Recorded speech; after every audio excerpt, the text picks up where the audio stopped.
Astania Caputo here with Valence Fitness.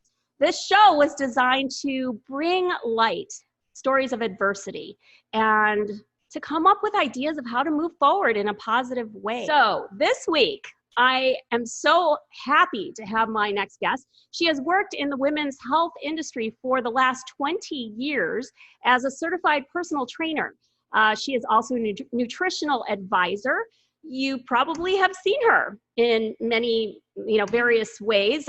She has partnered with fitness publications. She has also been featured in several online DVDs. And you're always like that. She's always that type of person that I go, ooh, I wish I was her. Look at that. Look at amazing. Well, she's done many of those. She has been on numerous fitness platforms. She has shared herself that way with the world for 20 years. But there's something else that she is willing to share. She is an author. She has written a book about this. And, we started talking and I asked her, what is your idea of your story? And what I got back from her, well, she got right to the point. What she said is, we all have the power to change the story we are telling ourselves, whether it is after a traumatic event, maybe there's been physical trauma or disease diagnosis or even divorce. She is willing to look at her story, she's going to share with us, and what she told herself and how she turned herself from a victim to a victor. Her mission is to share the tools that she has used to step out of that victimhood and move into what she calls her power and purpose. So please welcome to the show this lovely lady who has amazing spirit, Victoria Griffith. Hi, Victoria. Hello, thank you so much. I'm like blown away by everything, how you put everything that I wrote together.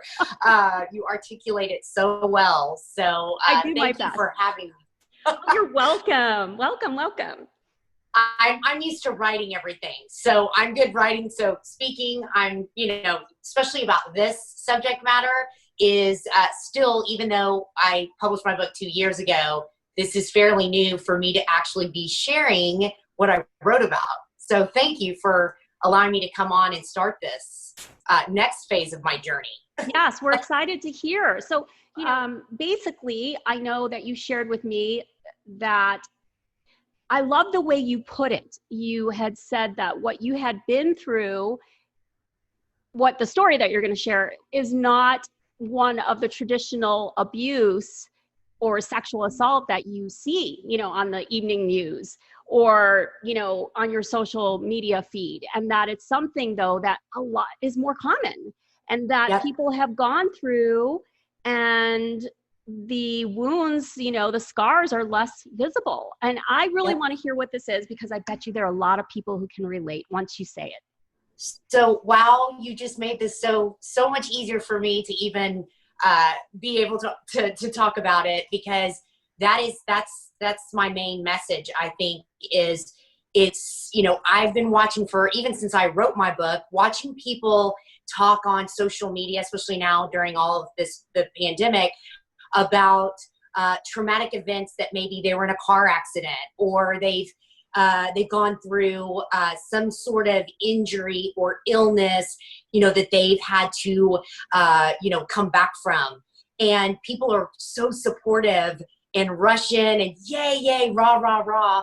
But the one aspect of trauma that I don't see anybody talking about, male or female, is in owning it and stepping into the truth is sexual assault and actually saying the word rape. It's very taboo in our society, and I do feel that's the reason I decided to write my book, because the shame that women and men hold on to because they can't share their story with anybody. They feel like they can't. That's why this goes kind of unnoticed and it stays really pushed down, and the wounds get deeper and deeper and deeper. And then you get to 46 years old, like I am. I mean, I started my healing journey, my true healing journey, about 10 years ago. The physical aspect of it, 20 years ago, I knew that there was something I needed to heal, but these wounds just stay so buried that then, you know, it will finally surface at some point in your life. And that's where I am a huge believer in going in, getting that wound, not living in the past. And I talk about my, you know, my 5 V's and not staying in victimhood, but going in and getting that wound and in addressing it, healing it, and continually healing it so that it doesn't turn into another wound and another wound. And like I it have did to Mm-hmm. remember, I know it was probably a reason for me to stop talking about why I wrote my book and maybe just get into my story. But it is needed that I get my story out so that we don't, as you touched on earlier, we don't stay in the narrative, the original narrative of the wound that happens to us, whatever that is. But when it comes to sexual assault and rape in particular, it's just become so taboo to talk about it. So it does cause a lot of more internal things that go on in the inside Mm-hmm. that we have to address. Just with anything, you've got to do the inner work in order to get the outer to be balanced. Right. So, I'm going to go ahead and ask you to get right to it. I need to hear, I know something started from when you were young. So I will say I started when I remember this before we got cut off, 20 years ago is when I started my healing journey. And I kind of mentioned it earlier that that's when I delved into being a personal trainer. I was so focused on the physical that I thought, okay, to fix my chronic digestive issues, my weight fluctuations, and then my female cervical issues that I was dealing with, I went the physical route. And that's why today I'm like, okay, guys, we have to look at that inner too, because I was working so much on the physical, it wasn't healing these things. So then I found Metabolic Typing, which is my nutritional certification and health coaching that I do. That was what actually was my, the time where I finally just kind of held up the mirror kind of on my inside saying, I've got to do something on the inside because the physical stuff isn't working. And this nutritional program does look at the emotional, behavioral, psychological. So that's when, I guess about 15 years ago, I realized I had to go back, and I knew what my original wound was. And I wrote about it in my book because I wasn't super, super young. I was 19 years old.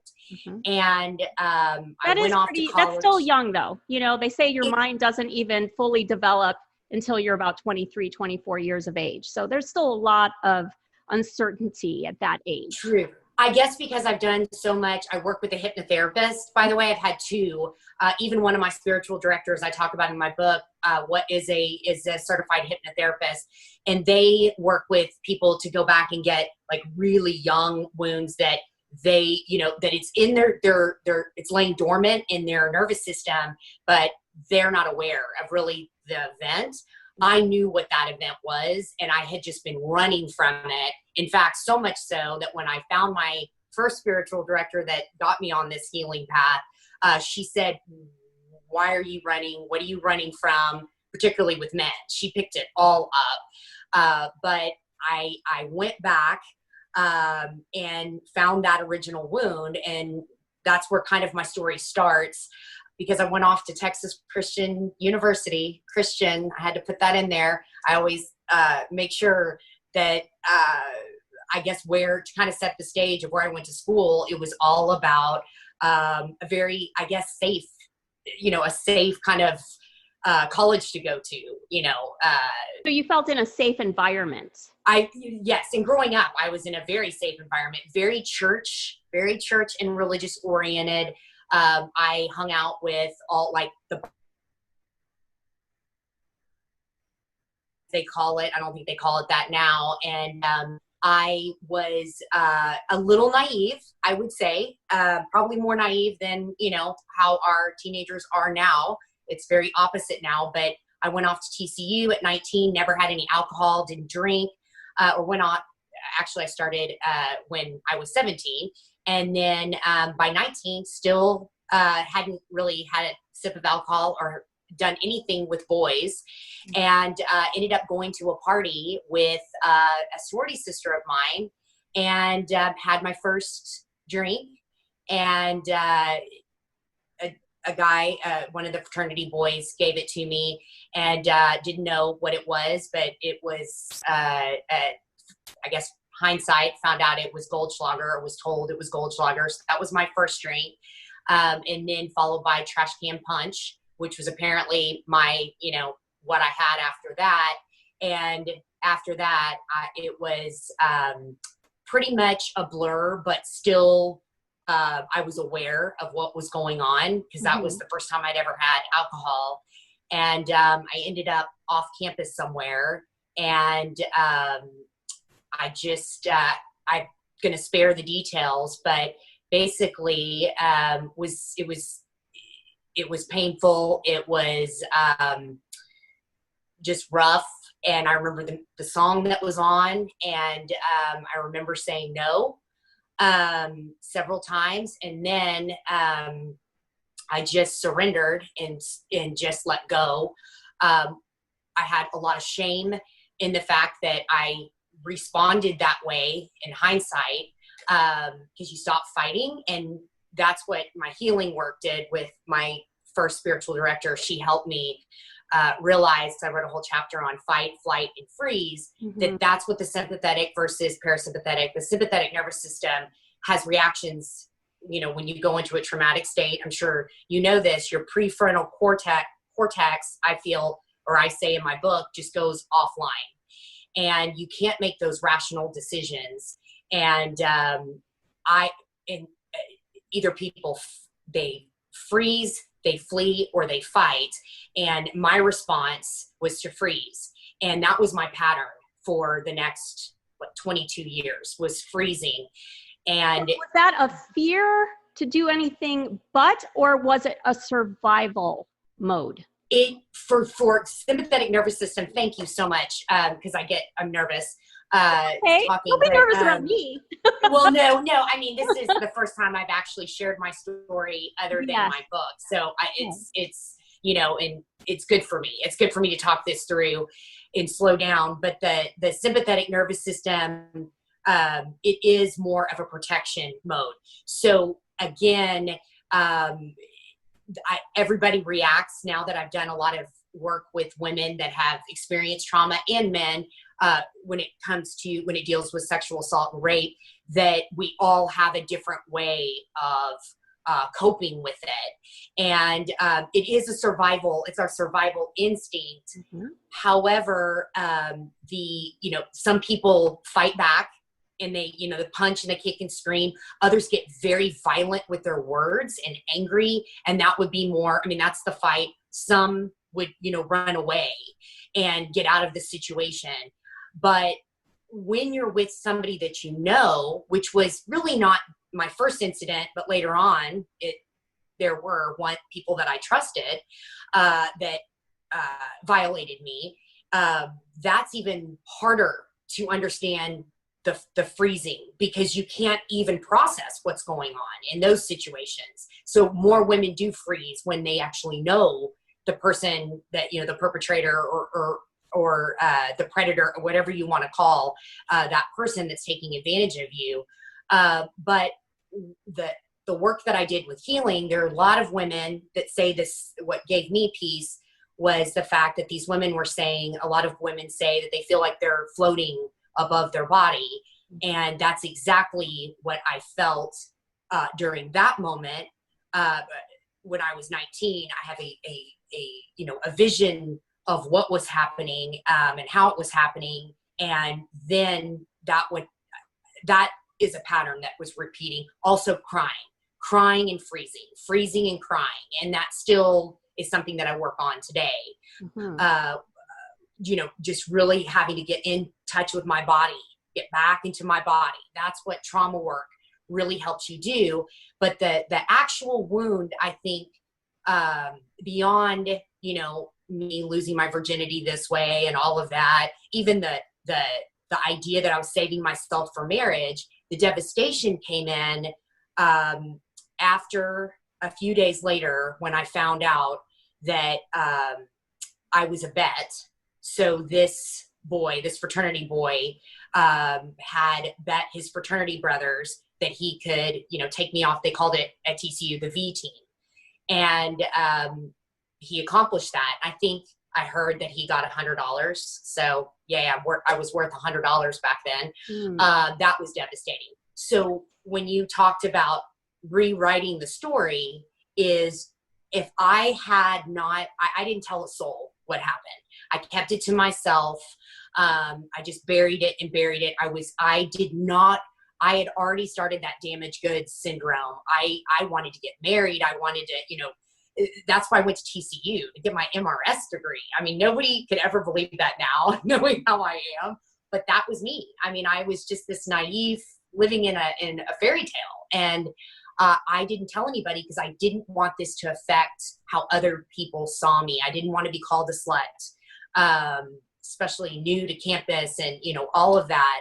And so I just kept it in. And if I had told myself, my message for other women is, if I had told myself a different story, or somebody was there in my life, and again, I don't blame anyone else. I didn't tell anybody, so they can't know. But if I had felt like I could open up to one other person that gave me comfort that this is going to be okay, this is not going to change the course of your life, and, it would have altered the path.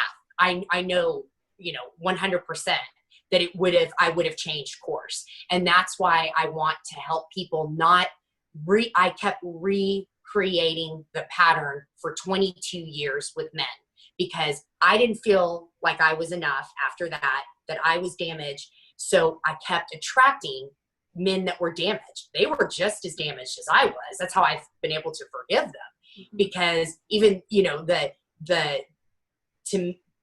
in order to become healthy and healed, I had to love myself. And then the individuals would have come in that matched my energy. And that's the other thing that I do want to say. I had several women, now that it's been 2 years since I published my book, I've had several women read my book, and I always ask, so what's your takeaway, if they haven't written a review? And they're like, Vickie, I want to talk to you.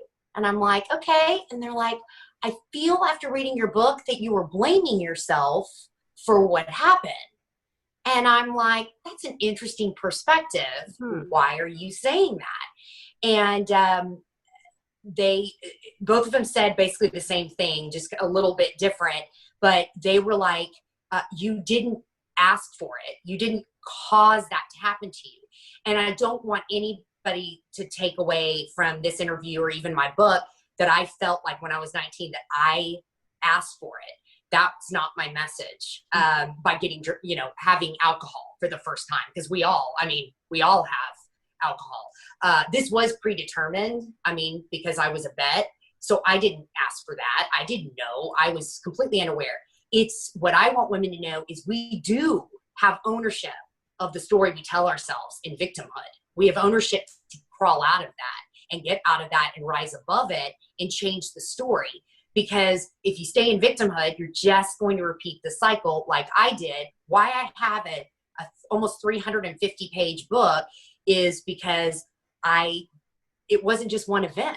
It was, I went to an abusive fiance right after that, then an alcoholic. I have each chapter laid out, then a narcissist, then a pastor of a church who I trusted. So the common denominator was? The common denominator was in every aspect. Well, these were damaged men, and I pray that I've forgiven them all, but I pray that they have healed themselves as well. So much easier to forgive when you understand the psychology behind why they were doing it. But the common denominator was the fact that if I had told myself that story back after, at 19 years old, that I am worthy of the most amazing man to come into my life. I don't have to date someone else that's damaged or look for somebody else to, that matches what I've been through, that I am whole, I am complete, and that I love myself in truly truly believing it and getting back in my body and owning that you can change course. And we talk about energetically, you will attract the right, the right people that balance you and not fix you. Because there are plenty of men that were nice guys that kind of rushed in to help fix, but they've got some issues they've got to go through if they feel like they have to fix women that have gone through certain things. But I also feel that once you get into that cycle, we have to, what I talk about in my 5 V's, we have to change that feedback loop in our brain that keeps going over and over again. And that's neuroplasticity. And it's easier to do after one event or something traumatic. But once you let it go on, it's not impossible, but it has taken a lot of work and a lot of time in order to reprogram my brain and not get triggered in certain situations. And to me, that if I had started that work, way, way, way sooner, it would have been easier. So that's why I have a question. I have a question for you because it's just burning in my brain. Okay. I was sitting here listening to you. Earlier, you talked at the very beginning about the fight or flight, that type of situation. And I completely agree with you about the whole fight and flight thing. I had a dinner party with a bunch of ladies, and a candle fell over because the power went out, and a candle fell over, and I had tons of candles, and you could see the reactions. One was just like, cool, and then another one went, screaming, and another one was me who did the freeze. I just froze. Okay, you never want to be alone with me in a place of fire because I will not save you. And the last person actually just took the glass, poured it out, was able to react just like that calmly. Now that's the type of person, she actually is a really good friend of mine, always by my side. But I'm bringing this up because it is so important to understand that everyone does react differently. Now, what I would like to know is, we've talked about, and I know you're going to go into your V's and all that, but something keeps gnawing at me. Do you feel that how you were raised, being raised in a Christian household, were things of that nature spoken about? Were you empowered to be a strong woman? Did your parents put you in martial arts, so that way you could kick some butt right before, it happened? What could you say to the audience as far as, doing something that's proactive as opposed to the healing after? Oh, I love prevention. That's what my whole training business is about. Amen to what you just said. Wow, this could be a second book. You just gave me goosebumps. Yay. Just put a little message in there about me. But no, seriously, I will. You'll be in my forward. You can help me write my forward because I didn't do that for this one. I meant to, but wow, that's so powerful. And not follow up after the fact. The prevention part of it is crucial. As far as my upbringing is concerned, I mean, I have an identical twin. So we're similar but different. And I will say I have gone, my background's in dance. So I grew up dancing and I write about that in my book. I always put a lot of pressure on myself. I talk about, this is where, my story applies to every woman out there, the need to be perfect. That doesn't help situations when you go into, something traumatic that happens to you physically, whatever that may be. But also the fact that I truly believe my sister didn't run around with the group or date. I dated a young man in high school that now is an assistant minister at a church here in Dallas. Not the pastor I was talking about. That is somebody that's off the radar. But that kind of set the tone. I did put that in my book. I don't say any names at all because it doesn't matter. But that dating someone that now is in the ministry and is living his life that way, he he was very rigid as a boyfriend in the fact that we couldn't kiss, we couldn't lay on top of each other. There's something happened in my programming that it wasn't my parents, it wasn't like my immediate home. It was this group I ran around with that were so intolerant of people that drank. And if I could go back and do anything different, it would be moderation of, now, I don't think that this is, I mean, we're on the other end of the spectrum now. There's no women, I don't know any young girls that want to save themselves, really. It's all about losing yourself and, showing body parts and all of that. I definitely don't like that extreme, because that to me is a whole nother book I could write about women, expressing themselves in a very sacred way. And that's not sacred. But I think introducing women to moderation as far as, what's truly balance, like living a balanced life. And I wasn't in the regards of, I would say, the people that I was hanging around. And, it could have been worse. They could be all druggies and, whatever. I had no exposure to any of that because I was so enamored by this individual, and now he's preaching. So I get it. You can get caught up in certain, narratives that way. And saving myself for marriage was amazing. But yet, once this event happened, somebody else that maybe wasn't so set on, this is my body, I'm saving it for, my husband and all of that, maybe wouldn't, it would still be traumatic, I think, finding out that you were a vet, and not being able to do anything about it in my situation. But it truly has to do with, I think, again, the stories that we have going in our mind, and making sure people are there to kind of not check you, but, or you just feel safe opening to people. Because again, people couldn't have read my mind and what was going on with me. That's, I think. Did you have a pretty open relationship with your parents? Were you able to talk about those type of things with them? No, I wasn't really, no, that's not the relationship we have. And it's not, with my sister either. We all get along, and we all have, dysfunctional families that we're with, but that's not,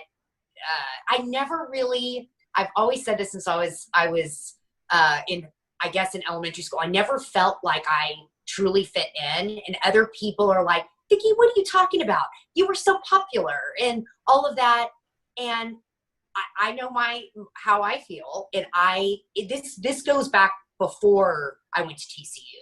I always felt different, that there was something different about me, and not in a bad way, just like, and I still feel this way, and I actually love it, that I'm like, I don't fit in anywhere, but I fit in everywhere.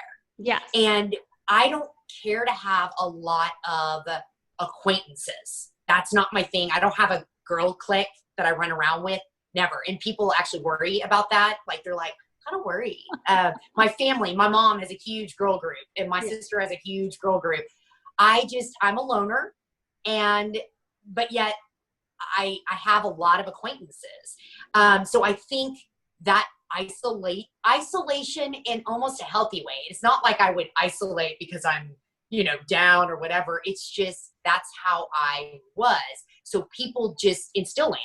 People have learned now that's how she is, and they don't give me a hard time about it. But I think, having, friends, even if I had one really close friend to share and witness to what happened, because that's what a lot of women now, they do that with me. They need to get their story out. And if you haven't been through sexual assault, not many people understand that. They're like, put it away, put it in the past, don't talk about it. There's something about going through something physical, a physical abuse with sexual assault and rape in particular. You have to talk about it. You have to. And that's part of my 5 Ps. Yeah. And the thing is, and I'm just talking from something I know about that has happened recently. You and I are I think I'm older than you are, but back in the day, it's that kind of thing was just fooling around, boys trying stuff. Oh, you're at a party. And I can't tell you how many parties that women, even a girlfriend of mine, was sexually assaulted and was in denial that it even happened. I think there's more of a label on it nowadays. People are able to use that term a little bit more, but there is still a lot of shame attached to that. Right. And right. I really appreciate that you are, focused on sharing that story to let other people know about your story and how to move forward. So how did you move forward? How did you go from, I know that you've had some help, but what are these, like the 5 Ds? What is it? Okay. And I do want to say something else too, because I know I've had, if you read my book, you understand how there were the 19-year-old incident was not my worst incident. I actually start my book off with what I feel was the worst incident that ever happened to me. And that's being drugged and raped by somebody that I knew and I trusted. And that was I would say my rock bottom was at that point. That's why I hated to start out my story that way, but it wasn't just about getting drunk at a party and having my virginity taken away. There are, like you said, there's so many women out there that are like, oh, that happened to me. And they laugh about it over their glass of wine. It's still a wound. So making light of it is not the best way to do it. But if that's how they're taking care of it now and it's not showing up in their life somewhere else with their husbands or whatever, that's great for them. Such a blessing. But I do feel at some point, God was, hitting me in the head with the abuse that I did after, several incidences. I really was just so open and allowing these things these people to be in my life. And so when rock bottom happened, there were too many nights I spent, or days the next day, waking up on my bedroom floor crying in fetal position. There was enough of that where I couldn't do it anymore. But it's that cycle of abuse that you get used to. Mm-hmm. And then now, I have to check myself because things that start, I start seeing these signs, maybe from a man or whatever. And I'm like, that's not normal. You have to start really checking in and saying, my gut is telling me this is not normal, going down that path again. So it's never like you're done healing, right? What are, give me a couple of examples of what's not normal. What do you sometimes? Recently. Okay. Sure. I'm dating again. All right. And wow, going through them fast. I mean, that sounds really terrible that I'm saying that, but it's like, when you know. Yeah. Like, it's like, oh, okay. I was heading to a date about a month ago, and I'm broadcasting my, positive energy or whatever, but I still need to be aware. And got to our meetup place or whatever. And I said something that I heard this tone of voice from my date. And it was like a different tone. I hadn't heard this yet. We'd been talking on the phone for weeks. And I was like, okay, that's interesting. We had met before pre-COVID. And he said, I said something. I was like, oh, I don't know. And I never reacted like this before ever, because this is my third V, the voice. I said, oh, I don't know if I like that tone.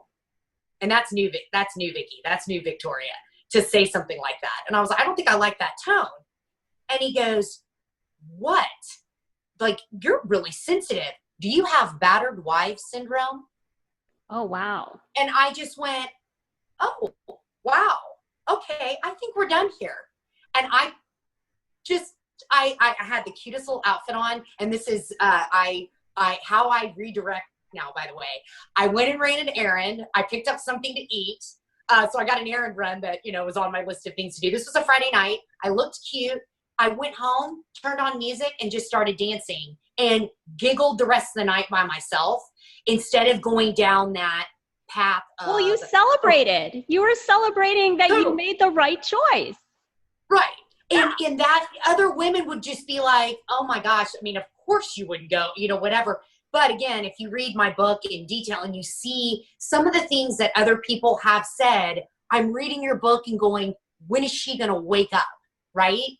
And I'm so glad there are women that never have to go through what I went through and never will. But there are women that are still stuck, because one witness to me, she's 50 and she's still in the cycle. So it's not me, oh, poor me, I've waited till 46 to stop this. There's other women out there that are still in that cycle, and they don't know that that is unacceptable behavior and that they're the last man on earth. Like, and when you get older, you think that you're like, oh, I have to take this because I mean, I'm getting older and, you know, the selection is not so good. And so that, all of that redirecting. And so that leads me into my 5 V's, which I love your idea of prevention.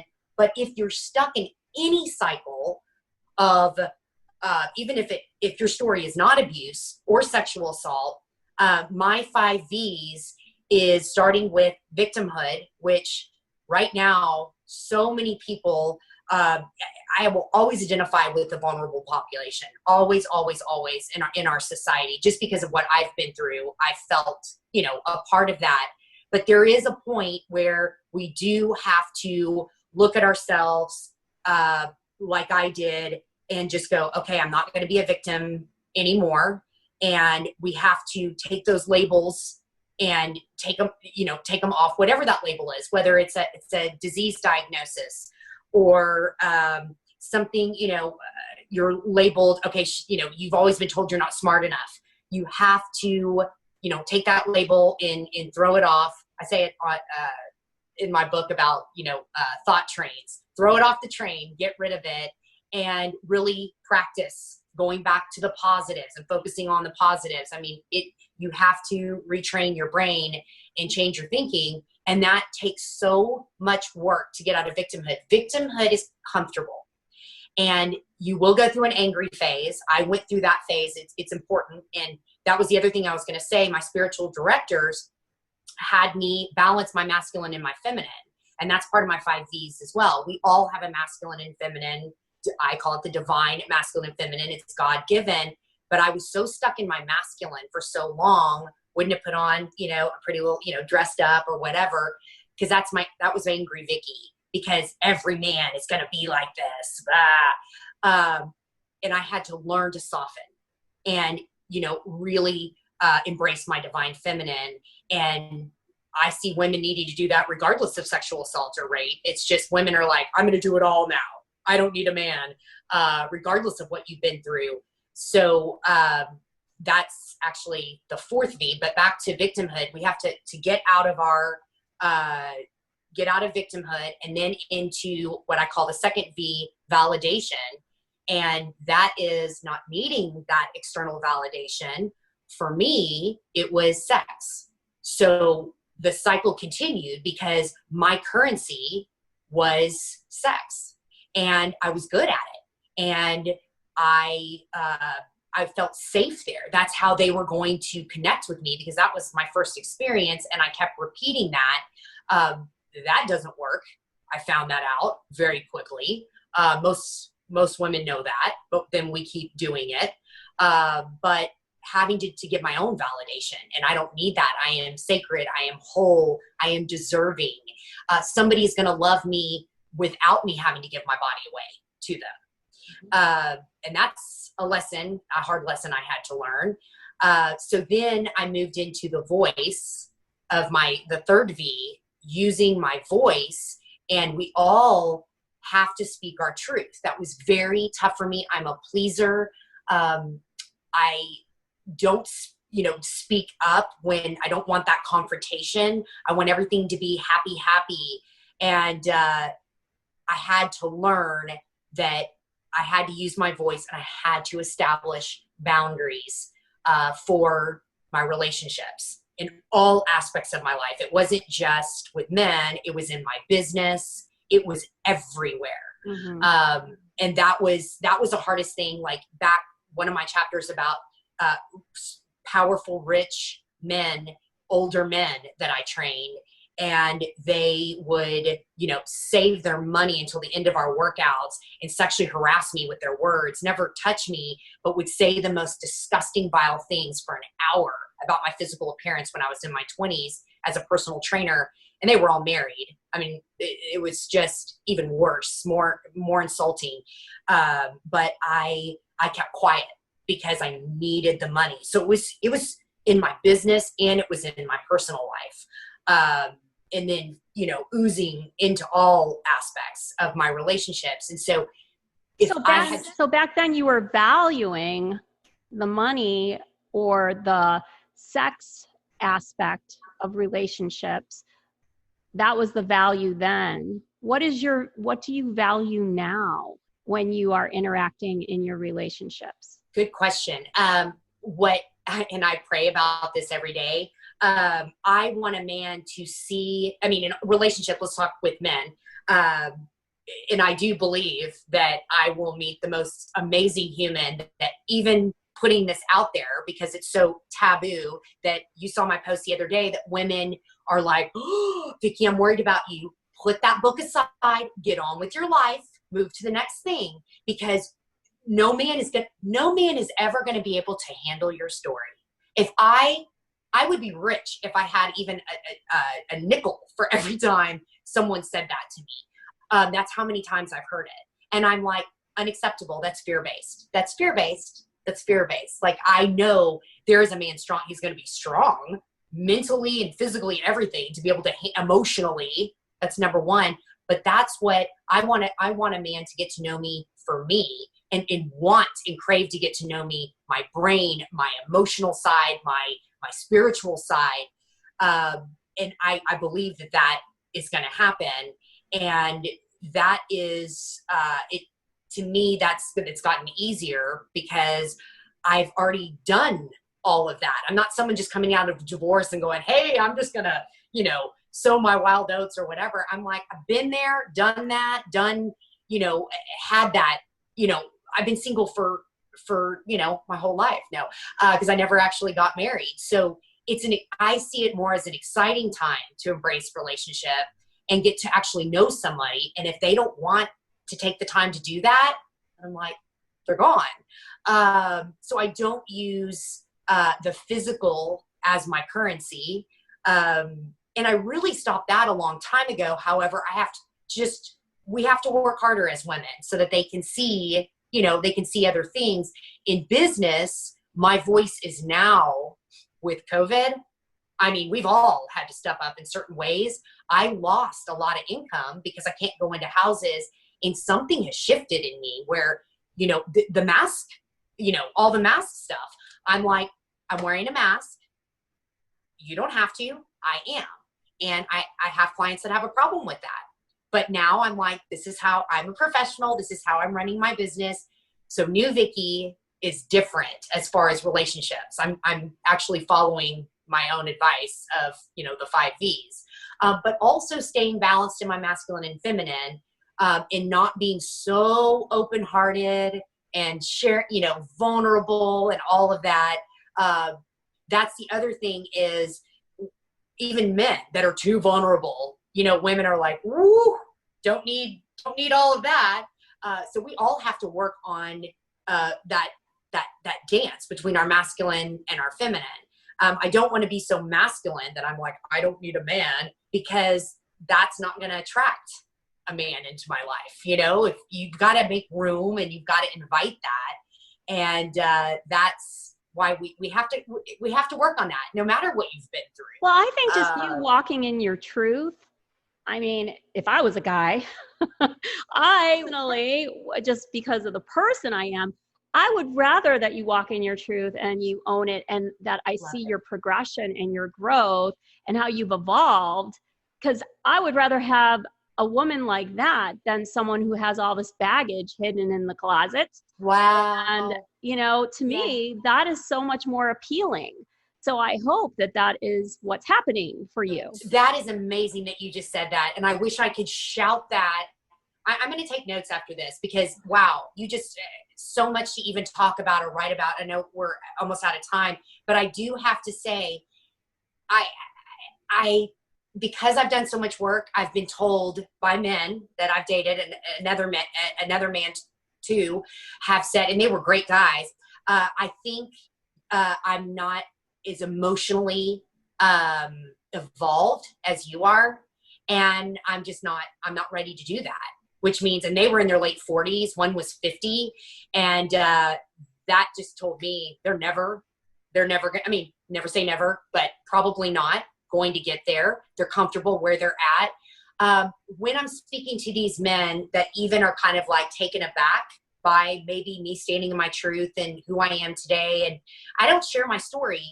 A lot of men don't read, so they're not reading my book. So that's the other thing is I'm like, ladies, don't worry about me. They're not reading. I don't share my story with them, but they do see a different person in front of them. And I do see that they haven't healed their stuff. And that's what's disappointing because, like you said, we all need to be standing in our truths. So if they haven't healed their stuff, their mommy issues, their early wounds, there's been men, last year that I started seeing that had sexual trauma too, that they weren't aware of. And it started creeping up and coming out once we started dating. And I was just like, oh my gosh. And they weren't ready for it. And then that, I'm very patient, but it's like, wow. I mean, there's so much healing we all have to do. And we do have the time, I think, now to start looking at that. And it doesn't have to take as long as I did with it. So I think that's what scares some people. Some people can get to it and work on it, but it is a continual process. So, we have to work on it daily, I feel. Yeah. But one thing I actually, I love writing those little memes. And that one of mine came to mind is excuses. Excuses. We all find, excuses to not accomplish what we want to accomplish. So all I can say is don't allow another person's lack of direction or progress stop you from reaching the finish line. Wow. So I love it. That is what I wish for you. I hope that is your direction. Just keep running that race, sister. And well, that's the victory. Yeah, you got me to my last high five. at the end. Spiritual high five right there. Thank you. I think it's really important, and focus on your own, and hopefully it will attract others who are like-minded, who are working on their stuff. Yeah. I really appreciate that you have taken the time and actually put in words and in writing for other people in the world to read and to find out about how you went through your process. If you were to be able to share, are there any other points you'd like to share with us? And, what, if there was one big thing you'd like to end with, let us know, how, and then we can talk about how do we get in touch with your book series, because there's going to be a series now. Well, yes, my next series, somebody, an author that I just admire so much, who said, I think this is your next book, is dating during a pandemic. So I took a 3-year hiatus from dating, and I started back dating during a pandemic. I mean, who does that? Like, that's like ridiculous, right? I mean, who does it? But you're running your own race. That's fine. You're running your race. But, I know. But I will say, what I did want to say is, this is so therapeutic for me in so many different ways, but also to say, even on my book signing, when I read a piece of my book that they tell you at your book signing, you need to read a little bit, I cried. Are you going to read to us? Are you going to read us? Well, no, I got my book here, but I will say, when you're not fully healed, we're not all fully healed, but you stepped into a different, taking another step forward in your healing process when you can tell your story and witness to others and not fall apart and cry. And I've reached something here, and this is probably why I needed this time for my book signing 2 years ago, almost 2 years ago, a year and a half ago, to get more healing done, because I'm telling this and I know it makes people uncomfortable that I'm not completely falling apart. But when you get, I used to fall apart every time I talk to a woman and share my story. I would just, that I'm no good for this woman who is going through her trauma, right? But now I don't cry anymore. Like I can say it. It's there. The wound is healed, but I can share it and I can be strong about it and know that I've gotten to the other side. So I thank you that tonight was a huge, like, aha moment. I know that's your thing. I didn't even mean to say that, but you bring it out of me. Fine. That's what I use in my business. I don't really use it on the Valence Fitness, but yes, I think all should have aha moments. Yes, go ahead. And that's what tonight is, because I don't like feeling like I'm falling apart all the time when, you know, you've got something to share, and it makes you feel stronger and more proud. Not that crying, I still cry about things. I mean, I watch TV and I'll cry. But as far as my history is concerned, that makes me stronger in relationship, especially with men, that it's not something I need to, you know, get all emotional and cry about. But it is still a part of me, and it's my truth that has made me who I am today. And I think that's the most, you know, that's the takeaway in living a victorious life, is being able to get through all those stages and, you know, experience joy and peace and happiness, and be able to share that with others and not be so in that negative, angry space anymore. You know, we have to get to the other side of that. And if I come across a little bit too positive, then oh well. Yeah, sometimes I think it comes across though very authentic with you. So I wouldn't worry about that. It comes across very clear that you have had your own personal growth. You've had your experiences. I love that you are, you know, you are there now as a pillar of strength for other women who maybe are not yet there yet, and that are still crying. And I hope they'll be able to find some tools from your book to help them to move forward. If they wanted to, do you ever have individuals reach out to you to, you know, just pick your brain, talk story, find out how, any kind of organizations that you feel is important to join, maybe if you are a woman or a man who has been through what you've been through? So I love that you're saying, because you've interviewed, I think, at least one person out of We Are Survivors, Wanda McKinley. And I just, that's why, of course, I tuned into her talk, just because she was my very first, I guess she reached out to me to do my very first interview right before my book was even published. I feel so connected to her organization, and all the women in it are like, they're my sisters and they're my family for sure. And they, even going to their meetings, sitting next to women already, the first meeting I went to, We Are Survivors, a woman sitting next to me, she was like, ooh, I just felt like some sort of energy, something. I mean, she's made me feel so comfortable sitting next to her. And that organization is great. I have several women now that have had experiences, one that I witnessed actually, and had to actually intervene with the police, which was kind of even cathartic for me, because I never reported anything that happened to me. I write about that in my book, because I always felt I wasn't going to be believed. But I kind of had a full circle moment helping a young woman who was getting actually physically abused, but there was more to it, because I gave her my book and she read it and said there was a lot she felt in common with me. I hear that a lot when people do take the time to read it. And so, you know, doing one-on-one coaching, which is part of my health coaching, but even with metabolic typing, I go back to that, what I said in the beginning, is that nutritional program. Something happens when I meet with a woman or a man, mainly a woman, because I am one. I get it. I understand it's a vibration, that it's not just about nutrition.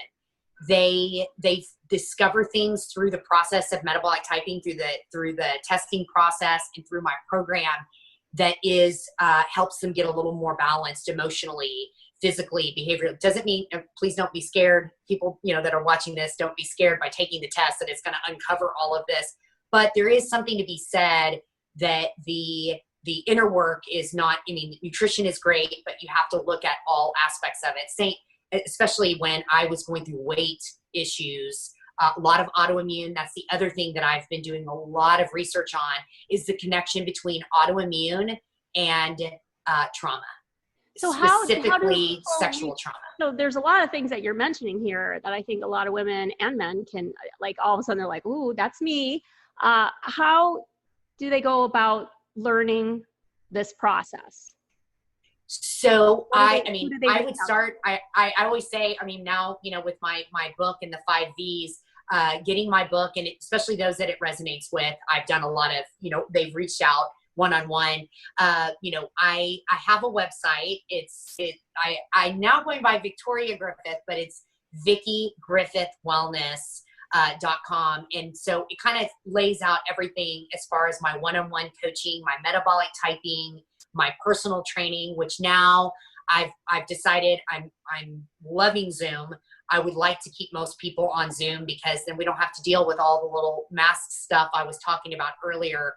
Everybody seems a little bit happier if we stay online, but just the connection. I do hope to get more involved. I have a Facebook group that I know I will put this video, once we have it up, in that's for women. The name of your Facebook group that they can join? Or? Be Victorious Facebook group, and it's actually private because I started it when I published my book. So I was allowing women to share, anything that they wanted to share with support and privacy and kind of a sacred space.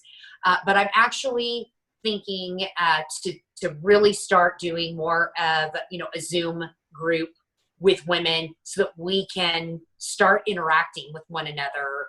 And that is the thing that I will say, as you picked up on, I never had through the healing process until now. So again, another point to your prevention, that should have been something that, was there in the beginning. And finding that right group that you feel comfortable to share, and not feel like someone is going to judge me for what I'm about to say that happened with this man, or, the situation I was in, but just sheer love and support. Because I think after someone reads my book, they feel like they can tell me anything, because I've heard, you make me feel normal. And I'm like, okay, good.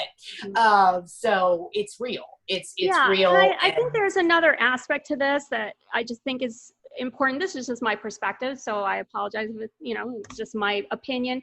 I think it's also important to, when individuals go through this type of situation or situations, to sometimes think outside of themselves to help prevent others from going through the same.